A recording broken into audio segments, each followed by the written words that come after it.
Je rends grâce à Dieu, chers frères et sœurs, pour votre présence ici, pour le peuple rassemblé dans le diocèse de Montréal pour adorer le Seigneur. Vous êtes venus très nombreux pour cette célébration annuelle marquant notre foi en la présence réelle du Seigneur dans le Saint-Sacrement du corps et du sang du Christ. Warm welcome to all of you for this annual manifestation of our faith in the immense gift of the body and blood of Christ, truly present in the Blessed Sacrament. Je voudrais saluer en particulier Son Excellence Monseigneur Yves Le Sceau, évêque du Mans, qui est venu expressément de France pour participer à notre célébration de la Fête Dieu en ce 375e anniversaire de la Fondation de Montréal. Monseigneur Le Sceau fera l'homélie. Il faut savoir qu'à l'origine de cette folle aventure de Ville-Marie, plusieurs des personnes impliquées, notamment Jérôme Leroyer de la Dauversière, étaient étroitement liées à la belle ville de la Flèche qui se trouve aujourd'hui dans le diocèse du Mans. Je salue les confrères évêques ici présents, les prêtres, les séminaristes, les diacres, leurs épouses, tous les fidèles venus et qui ont participé à la célébration, à la préparation de la Fête Dieu, de la procession, de la bénédiction solennelle du Saint-Sacrement qui suivra la basilique Saint-Patrick. Right in the middle of the year of 375th anniversary of the foundation of Montreal, our Corpus Christi celebration becomes a very important manifestation to show forth the thanksgiving in our lives and in the life of the Church, shining over the whole city. Comme vous le savez bien, pour célébrer dimanche chaque Eucharistie, la messe commence toujours par une demande de purification de nos fautes et de nos péchés. Nous commençons à peine notre célébration que déjà Dieu nous manifeste son amour miséricordieux et dispose notre cœur à mieux nous unir à lui qui vient se donner à nous sur l'autel de la croix. Prions le Seigneur. Seigneur Jésus-Christ, dans cet admirable sacrement, tu nous as laissé le mémorial de ta passion. Donne-nous de vénérer d'un si grand amour le mystère de ton corps et de ton sang, que nous puissions recueillir sans cesse le fruit de ta rédemption, toi qui vis et règnes avec le Père et le Saint-Esprit, maintenant et pour les siècles des siècles. Brothers and sisters, the cup of blessing that we bless, is it not a sharing in the blood of Christ? The bread that we break, is it not a sharing in the body of Christ? Because there is one bread, we who are many are one body, for we all partake of the one bread. The word of the Lord.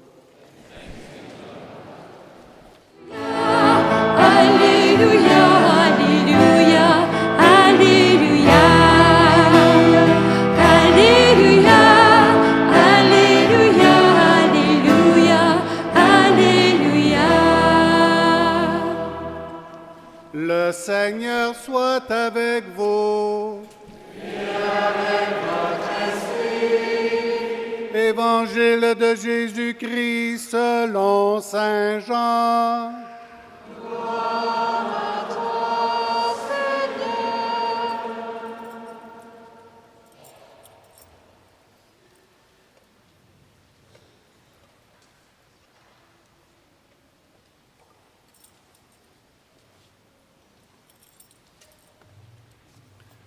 En ce temps-là, Jésus disait aux foules des Juifs, « Moi, je suis le pain vivant qui est descendu du ciel.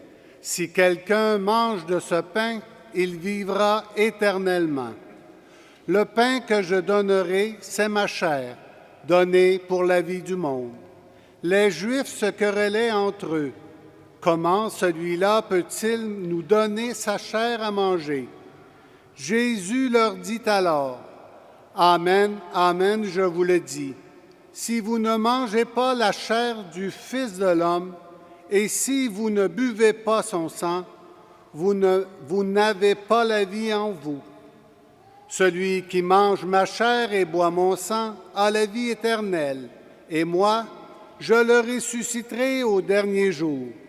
En effet, ma chair est la vraie nourriture et mon sang est la vraie boisson. Celui qui mange ma chair et boit mon sang demeure en moi, et moi, je demeure en lui.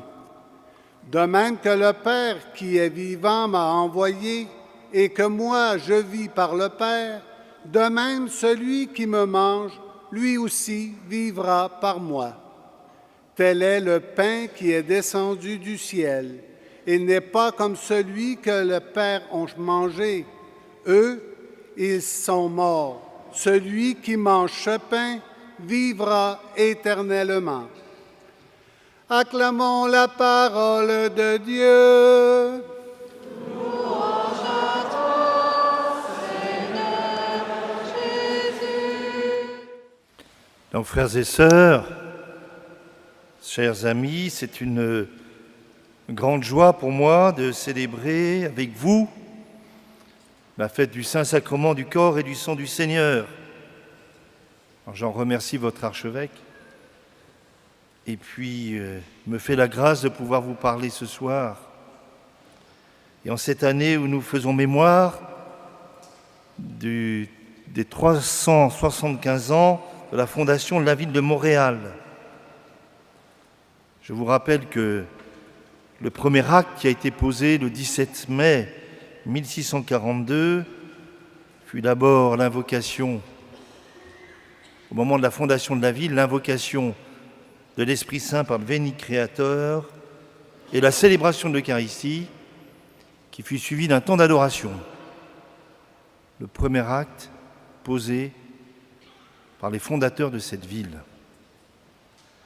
Alors l'Église, au cours de l'histoire, a éprouvé le besoin de consacrer un jour particulier pour contempler le mystère de l'Eucharistie, en particulier la présence du Seigneur dans l'Eucharistie, pour rendre grâce pour le don de Dieu.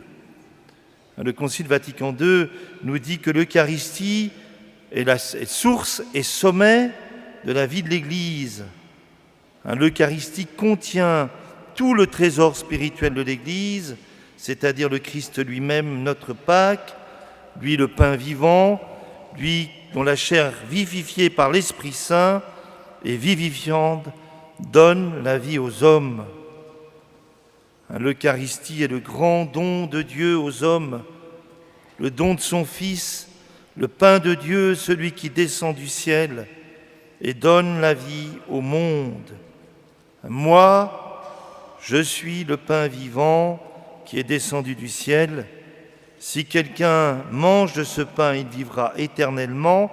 Le pain que je donnerai, c'est ma chair, donnée pour la vie du monde, nous dit Jésus dans l'Évangile. Alors comment dire, je me suis demandé, comment dire en quelques mots simples ce qu'est l'Eucharistie. Elle est le sacrement de l'amour. Un Dieu a tant aimé les hommes qu'il a donné son Fils. Un Dieu se fit homme. Jésus vint sur notre terre. Il pouvait tout faire. Mais il était dans la logique de l'amour d'être, après être passé de la Trinité à la vie terrestre, qu'il ne reste pas seulement sur terre 33 ans, mais trouve le moyen d'y être présent en tout point, pendant tous les siècles, au moment culminant de son amour. Sacrifice et gloire, mort et résurrection. Et il y est resté, et dans son imagination divine, il inventa l'Eucharistie. Jésus a voulu rester au milieu de nous et que son amour, l'amour du Père en son point le plus fort, soit accessible toujours et partout. Le bienheureux Paul VI dit « Pourquoi Jésus a voulu se faire sacrement eucharistique ? Pourquoi ? Pour être à la disposition de tous, il s'est multiplié de cette manière extraordinaire afin d'être disponible pour chacun de nous. » Alors permettez-moi quelques rappels sur ce que croit l'Église à propos de l'Eucharistie. D'abord, elle est le sacrifice du Christ. Lors du dernier repas avec ses disciples, Jésus anticipe et intègre le sacrifice de la croix et la victoire de la résurrection, et se révèle aussi comme le véritable agneau de Dieu. Déjà préfiguré, annoncé dans l'Ancien Testament, l'institution de l'Eucharistie montre que la mort, violente et absurde, est devenue en Jésus une action suprême d'amour. À chaque fois que nous célébrons l'Eucharistie, nous sommes mis en présence de la mort de Jésus et de sa victoire sur la croix. Le Vatican II, le Concile dit ceci: notre Sauveur, à la dernière scène, la nuit où il s'est livré, institua le sacrifice eucharistique de son corps et de son sang pour perpétuer le sacrifice de la croix au long des siècles. Alors je sais que le mot sacrifice n'est plus très à la mode. C'est l'extrême de l'amour. L'Église croit aussi à la présence réelle, substantielle et permanente du Christ sous les espèces eucharistiques. Le pain et le vin consacrés sont changés en corps et sang du Christ. Nous croyons que la mystérieuse présence du Seigneur, sous ce qui continue d'apparaître à nos sens de la même façon qu'auparavant, est une présence vraie, réelle, substantielle. C'est tiré du credo de Paul VI, après le Concile en 1968. C'est pour cela que nous pouvons l'adorer. L'adoration eucharistique est liée à la célébration de l'Eucharistie. L'acte d'adoration en dehors de la messe prolonge et intensifie ce qui se réalise dans la célébration de l'Eucharistie. Alors je pense aux milliers d'hommes et de femmes dans l'histoire qui ont consacré leur vie à l'Eucharistie, qui ont puisé la charité dans l'adoration silencieuse devant la présence réelle du Seigneur. Je pense au bienheureux Charles de Foucauld, qui passe des nuits entières devant le Saint-Sacrement au milieu du désert. Je pense aux paroissiens du curé d'Ars, intrigués de voir que leur curé passe des nuits entières devant le tabernacle, ou à Sainte Mère Teresa, qui passe de l'adoration du Saint-Sacrement au service des plus pauvres et des mourants, en considérant que c'est le même acte. Mais je pense à cette personne âgée et malade à qui j'apportais la communion, vous savez, dans une petite custode que je dépose auprès de son lit. Et à ce moment-là, il me dit avec émerveillement: un si grand bon Dieu dans une si petite boîte. Il y a peut-être quelque chose à apprendre de l'humilité. Avons-nous encore le cœur assez humble et simple pour nous mettre à genoux devant le Seigneur présent au milieu de nous? Enfin, nous recevons le Christ en nourriture, nous communions au corps et au sang du Seigneur. Celui qui mange ma chair et boit mon sang a la vie éternelle. Celui qui mange et boit mon sang demeure en moi et moi en lui.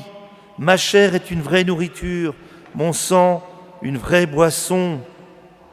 Dieu s'est fait homme pour nous sauver, mais il a voulu aller plus loin.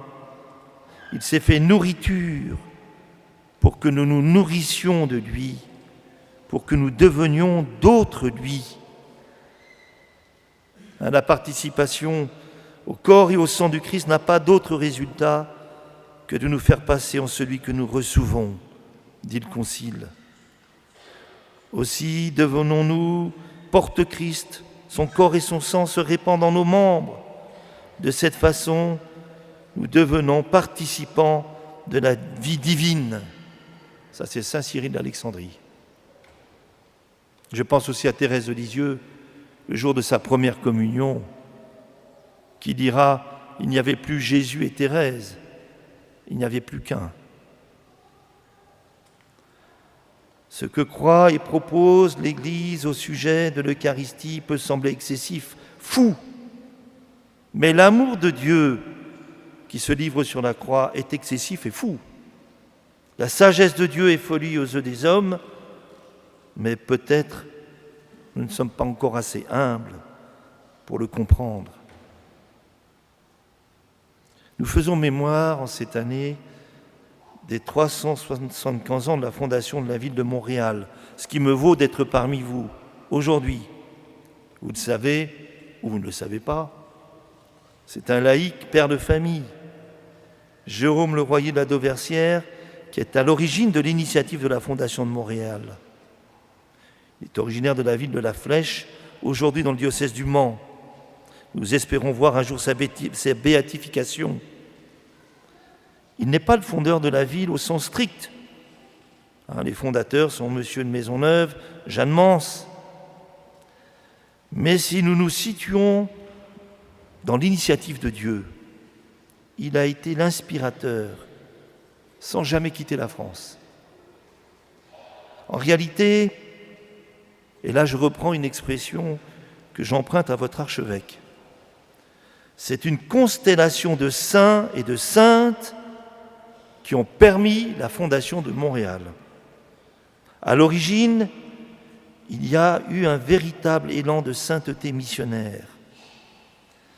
Ils étaient, les fondateurs, attachés au Christ, habités d'une forte conscience missionnaire. Ils avaient compris ce que ne cesse de répéter le pape François, le chrétien est un disciple missionnaire. Et je suis très impressionné par le réseau de relations entre ces hommes et ces femmes au XVIIe siècle, épris de sainteté, ce qu'on appelait les dévots, et d'un idéal missionnaire. Je ne vais pas tous vous les citer, mais de M. Ollier, fondateur des Sulpiciens, Saint Vincent de Paul, Gaston de Renty, bien sûr Jérôme Le Royer de la Dauversière, Jeanne Mance, Marguerite Bourgeois, et tant d'autres, béatifiés, canonisés, ou qui pourraient l'être un jour. Je pense à la fondation de la Compagnie du Saint-Sacrement, je ne sais pas si vous connaissez, qui ont une compagnie, une association pour régénérer la société de l'époque et favoriser la mise en place de l'application du Concile de Trente. La fête de Dieu sera par l'excellence leur fête. Je me suis demandé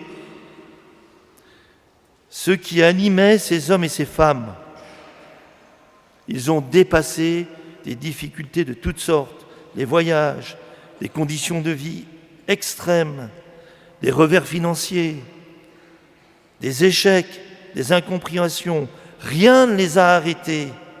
Quel était le secret de leur courage et de leur audace? J'en ai trouvé au moins 3.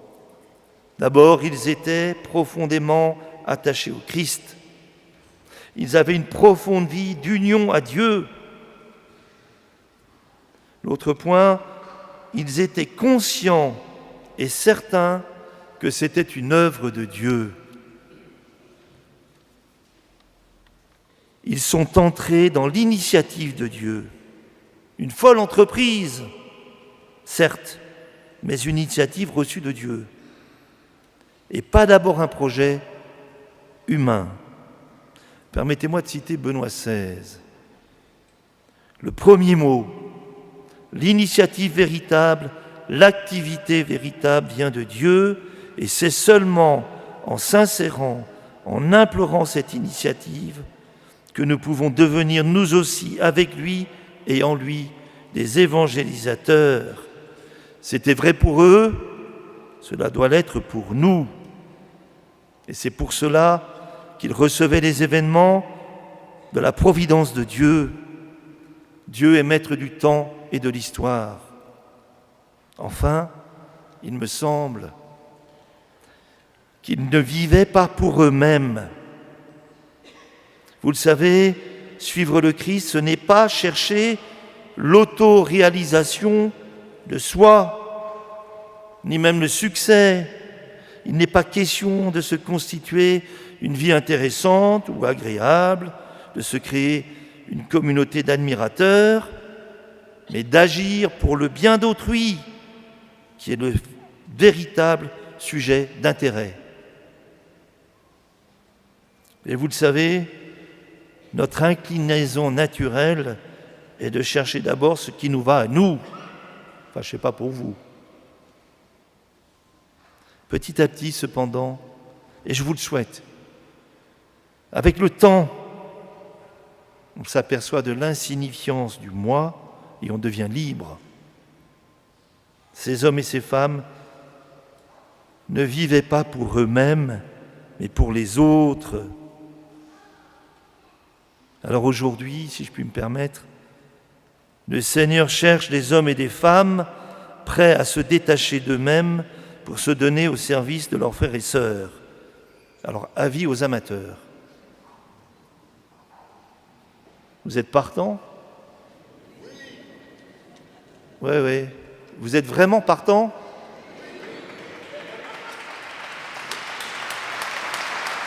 Alors,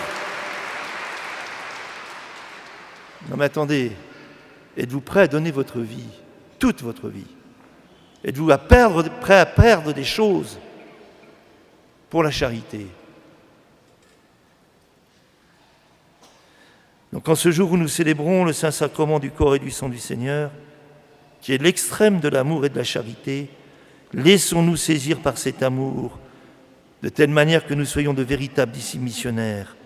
Je me permets de vous citer encore le pape François, « La mission n'est ni une partie de ma vie, ni un ornement que je peux quitter, ni un appendice, ni un moment de l'existence. Elle est quelque chose que je ne peux pas arracher à mon être si je ne veux pas me détruire. Je suis une mission sur cette terre. C'est pour cela que je suis dans le monde. Je dois reconnaître que je suis comme marqué au feu de cette mission. » Ça, c'est la définition d'un chrétien.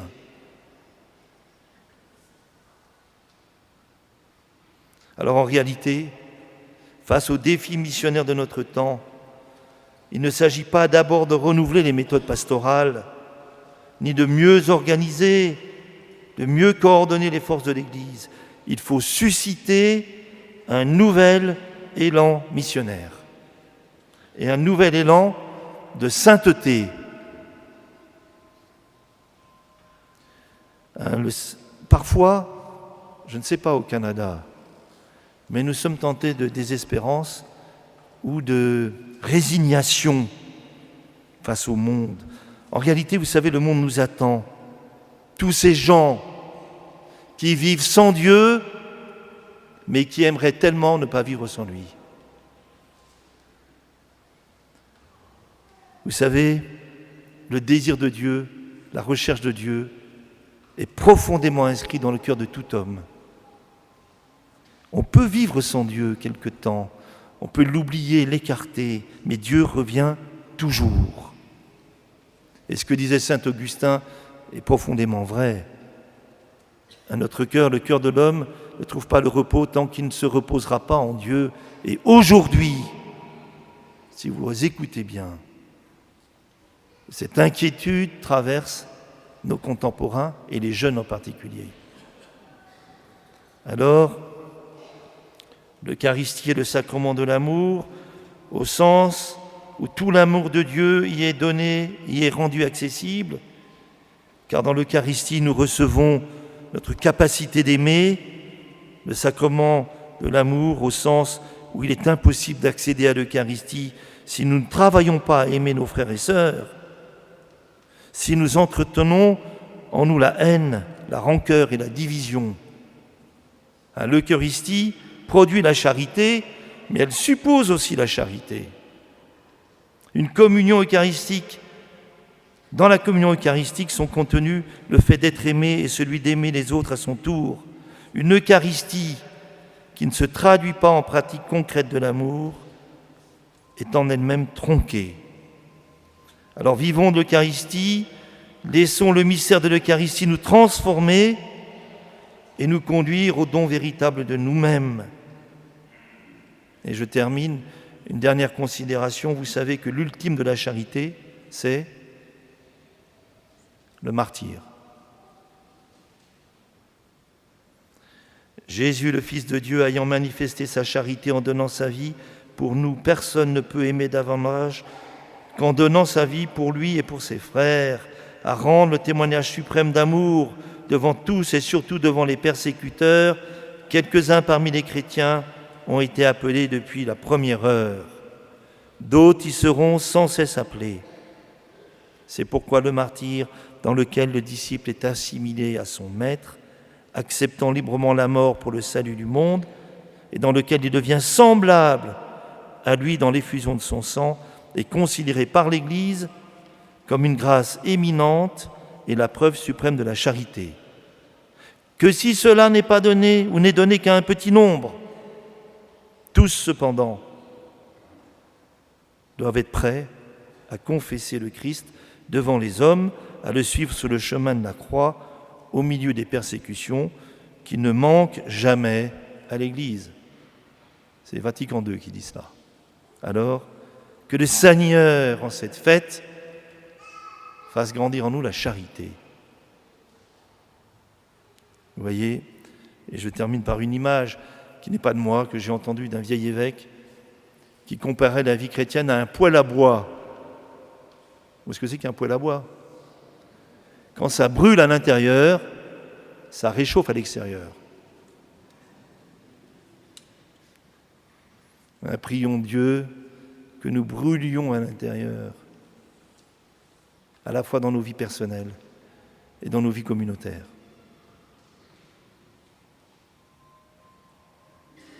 Je crois en Dieu, le Père Tout-Puissant, Créateur du ciel et de la terre, et en Jésus-Christ, son Fils unique, notre Seigneur, qui a été conçu du Saint-Esprit, est né de la Vierge Marie, a souffert sous Ponce Pilate, a été crucifié, est mort et a été enseveli, est descendu aux enfers.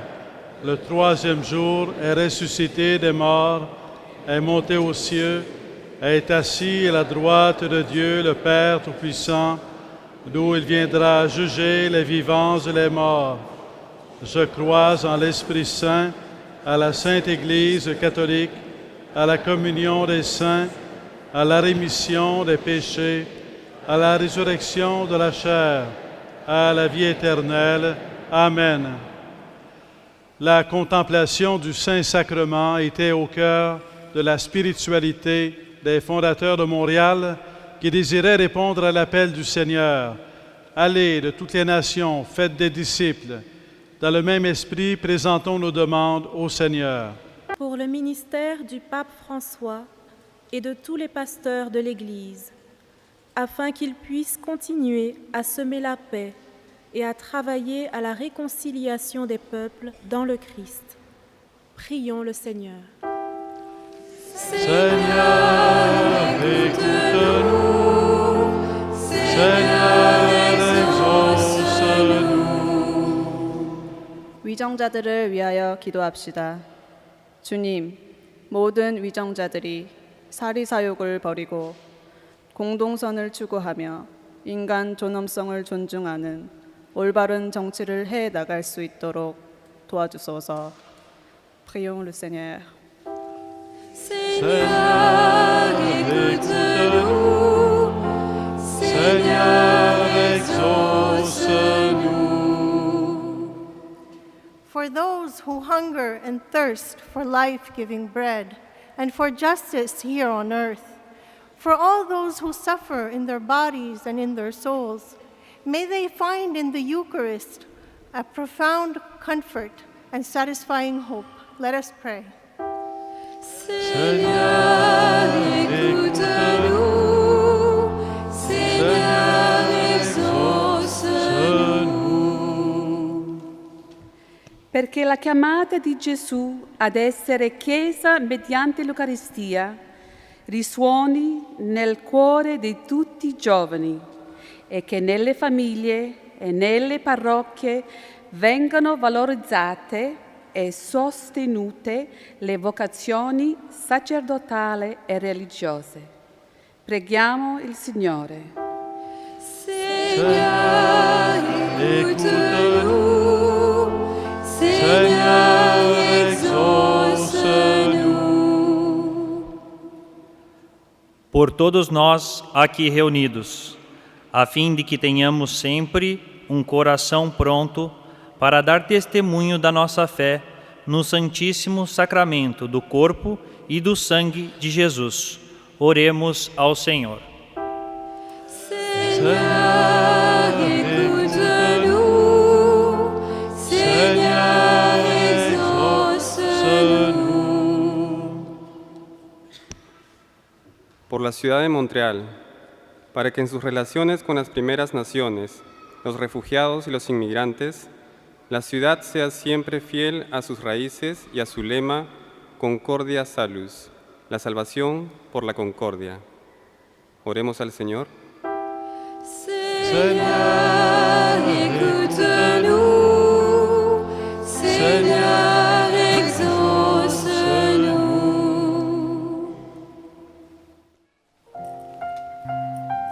Sitôt que le Saint-Sacrement sera exposé,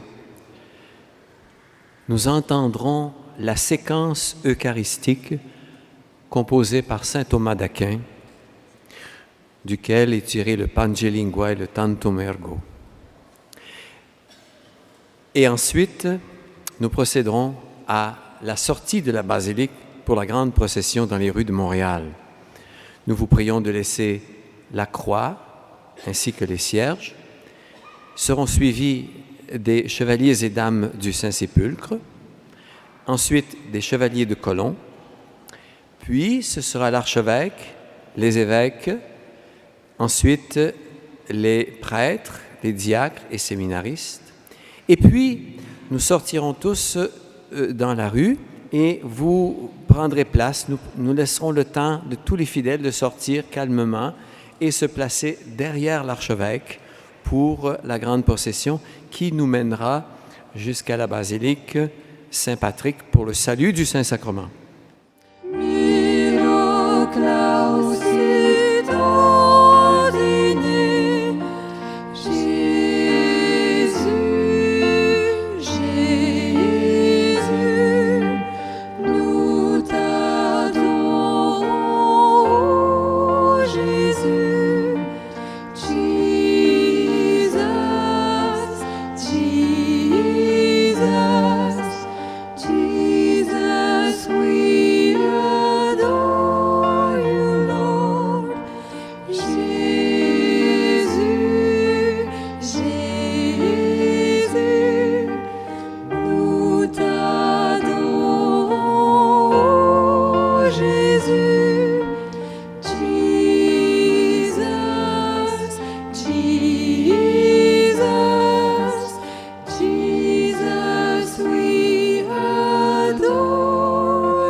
Sion, célèbre ton Sauveur, chante ton chef et ton pasteur par des hymnes et des chants. Tant que tu peux, tu dois oser, car il dépasse tes louanges, tu ne peux trop le louer. Wondrous theme for glad thanksgiving is the living and life-giving bread today before you set.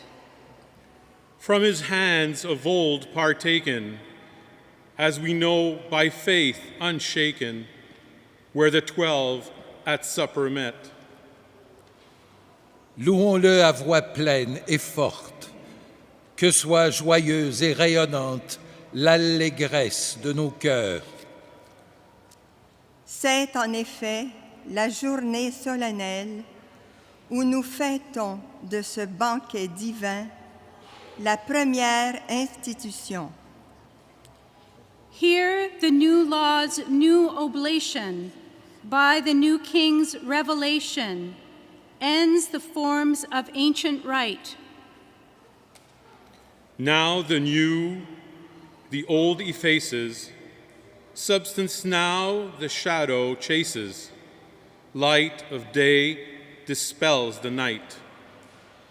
Ce que fit le Christ à la scène, il ordonna qu'en sa mémoire, nous le fassions après lui. Instruits par son précepte saint, nous consacrons le pain, le vin, en victime de salut. This, the truth that each Christian learns, bread into his own flesh Christ turns, to his precious blood the wine. Sight must fail, no thought conceives, but a steadfast faith believes, resting on a power divine. L'une et l'autre de ces espèces, qui ne sont que de purs signes, voilent un réel divin. Sa chair nourrit, son sang abreuve, mais le Christ tout entier demeure sous chacune des espèces. All who of this great food partake, they sever not the Lord nor break. Christ is whole to all that taste.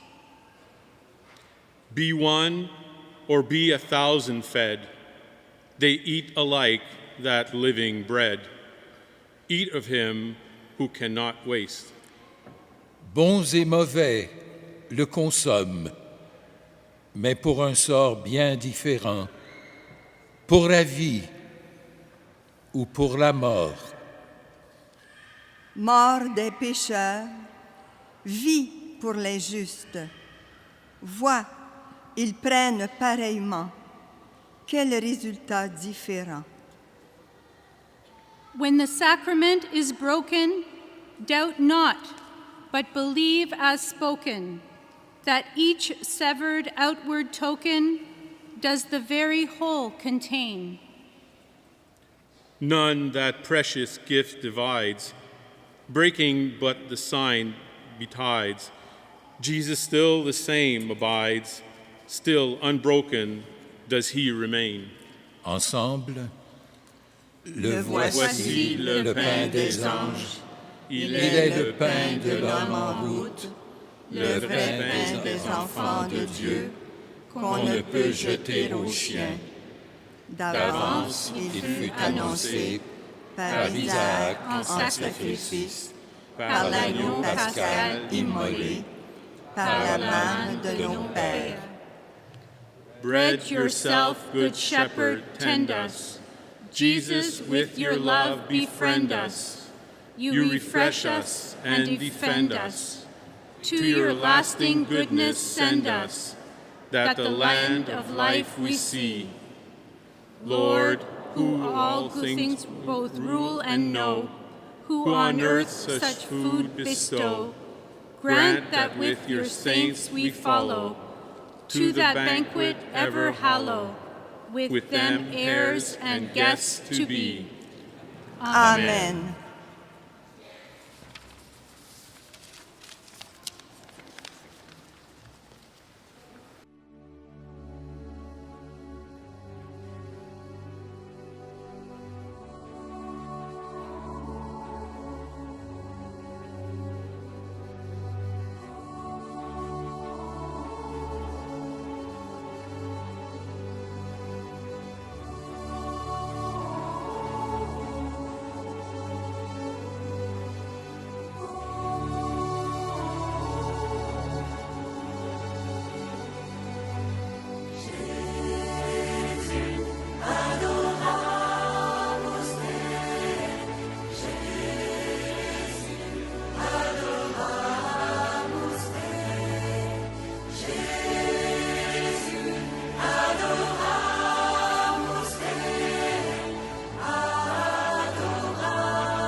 Alors je souhaite un bienvenue à tout le monde, à tous et à toutes.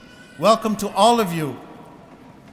This is the 17th year we have done this.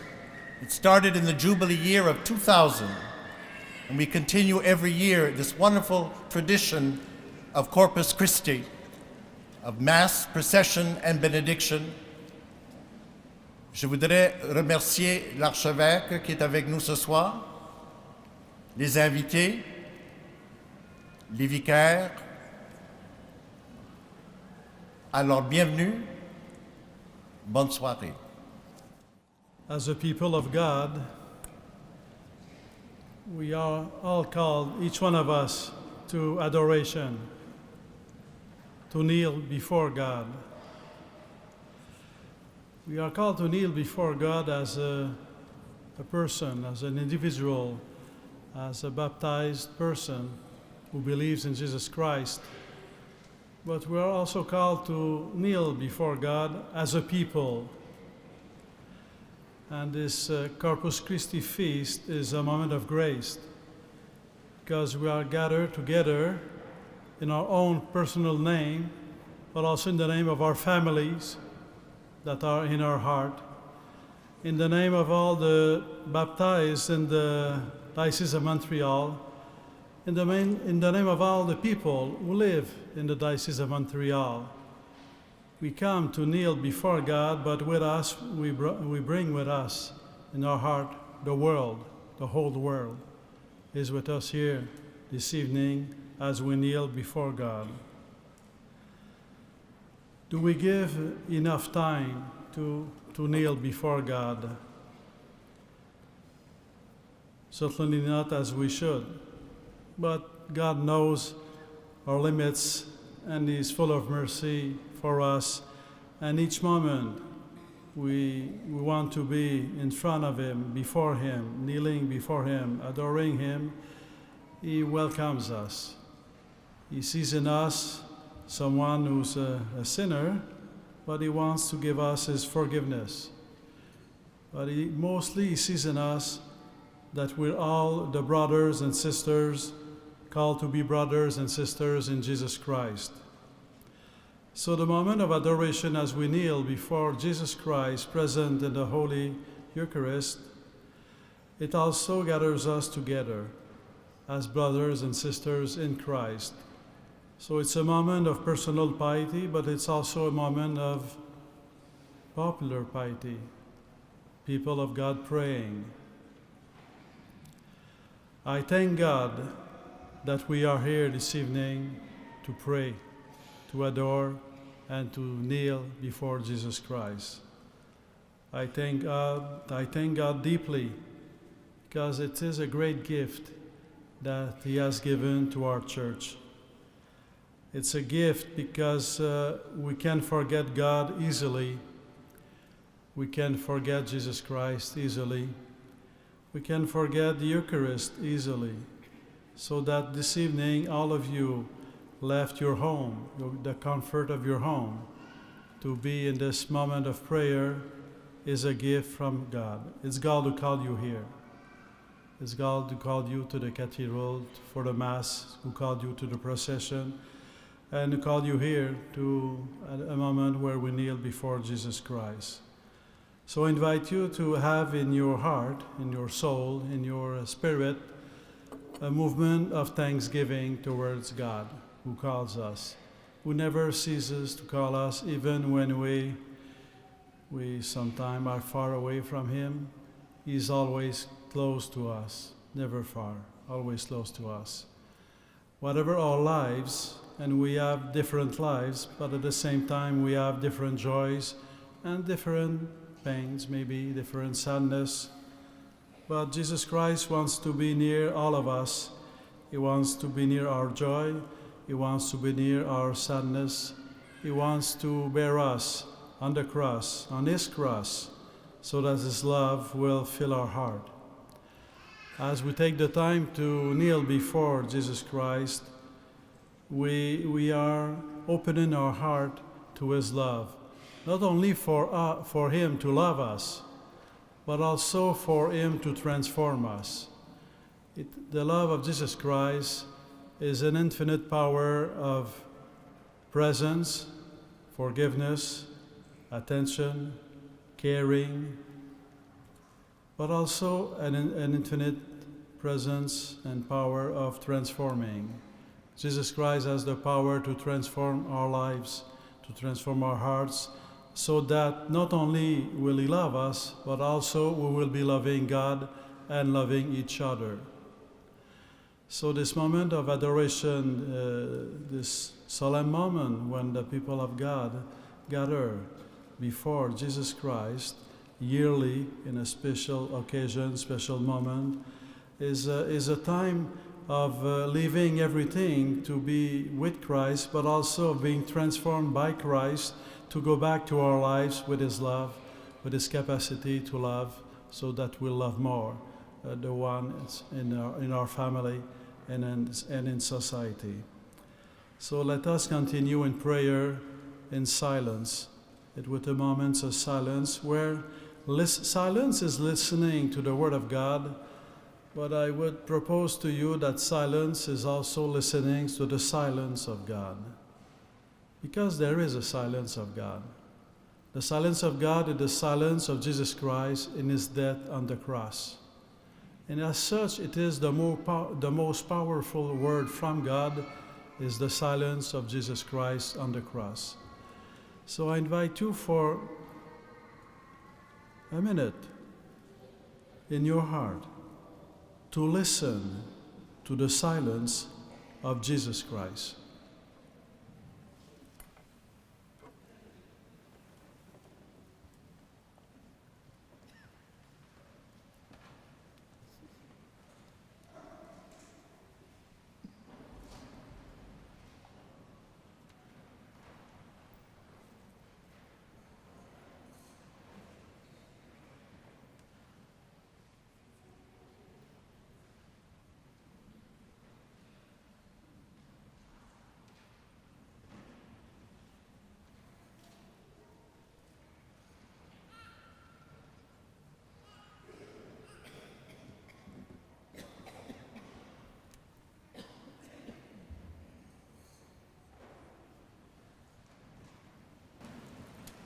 Seigneur Jésus, tu as été envoyé par le Père pour rassembler ceux qui sont dispersés. Tu es venu parmi nous pour faire le bien et apporter la guérison, pour annoncer la parole du salut et pour nous donner le pain qui dure toujours. Sois notre compagnon sur notre chemin de pèlerin dans la vie. May your Holy Spirit inflame our hearts, enliven our hope, and open our minds, that together with our sisters and brothers, we may recognize you in the Scriptures and in the breaking of bread. May your Holy Spirit transform us into one body and lead us to walk humbly on the earth in justice and love, as witnesses of your resurrection. En communion avec Marie, que tu nous as donnée comme mère au pied de la croix, par toi, que toute louange, honneur et bénédiction soient rendues au Père dans le Saint-Esprit et dans l'Église, maintenant et toujours. Amen.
cielo pretististi eis.